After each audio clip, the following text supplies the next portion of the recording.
This is the story of the first time I saw the medicine deer at the lower deer house. Let me tell you about the lower deer house. There are upper deer house and lower deer house. In the lower deer house, we have the plants like saguaro and jojoba, ocotillo, and brittle-bush. They grow in the low desert. At this time, I had been looking for saguaro fruit and found quite a bit. And I was very happy as I had quite a few of the saguaro fruit in my bucket. And I had placed my bucket down. It was very warm. You know, when the saguaro fruit, when they produce their amazing delicacy of fruit, it's the very hot of summer. It's often when the days are longest. At the very time when the days are longest, towards July, maybe the end of June, and that's when they burst with their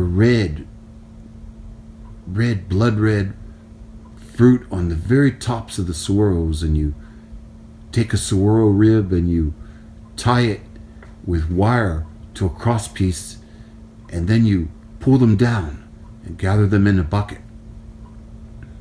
That's what I had been doing. It was very hot, and I noticed that, strangely, even though it was so hot with this midday sun, I noticed a cloud. And I was thinking, what kind of a cloud is that? Because the whole sky was blue in every direction. But right at the top of this ridge was a cloud. And it was a dark cloud, like a rain cloud. But it wasn't dropping rain, but I could feel the coolness of the wind. Like at any time, maybe it would rain, or drops of rain would fall from the sky. This cloud came very close to the ground, and I could feel the coolness of the air change. And I watched it. I watched as it came right over the top of the saguaro, and all of a sudden, I saw a flash of lightning and a great crack, and I almost fell to the ground because I was so frightened. What was happening? And I noticed that this lightning had struck the saguaro, the biggest saguaro you've ever seen. It was not a regular saguaro like anything I've seen before. It was crested at the top and had so many arms, and they were just filled with fruit. I couldn't believe it. And I could see smoke and fire where the lightning had struck the saguaro. And inside, it was like the ribs had opened up in all directions. And inside, I saw something that I have never seen before. Inside of the saguaro were two medicine deer, small, tiny deer that leapt out from where the lightning had struck. And they began to run. And when I looked at them, I could see them running, but I could hear them singing too. They were singing songs about the saguaro. They were singing songs about the deer house and how I should go there and how I should find it. But these deer were tiny. They were like miniature horses, maybe 2 feet tall, and their hair was very soft. It was like cotton. And they stood for a while and sang their songs for me. And they said, "You should sing this song, and then you will go to deer house." And I asked the deer, I said, "Where's the deer house? How can I go there? What road will I take?" And they said, "You don't need a road.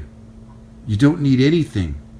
All you need is this song that you're giving, this song that we're singing."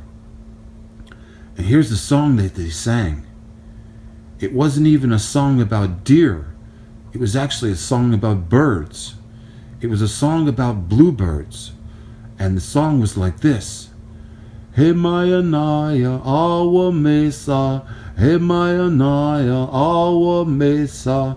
Hey Mayanaya, awa mesa. Awa mesa Mayanaya. Awa mesa Mayanaya. Awa mesa Mayanaya. Awa mesa Mayanaya. Awa mesa Mayanaya. Hey Mayanaya, awa mesa. Hey Mayanaya, awa mesa. And as I was singing the song, they taught it to me, and immediately I could understand what it meant. It was a song about bluebirds looking for a place to live, and their home was somehow compromised and destroyed, so they took off flying and they went here and there, and they finally found this special place where there were cottonwoods and flowing water, and they built their nests there, and they had many bluebird babies with the fine bluebird eggs. And I was surprised that this was how you go to Deer House. You sing the song that the medicine deer will teach you, and if you listen, it will take you all the way to Deer House.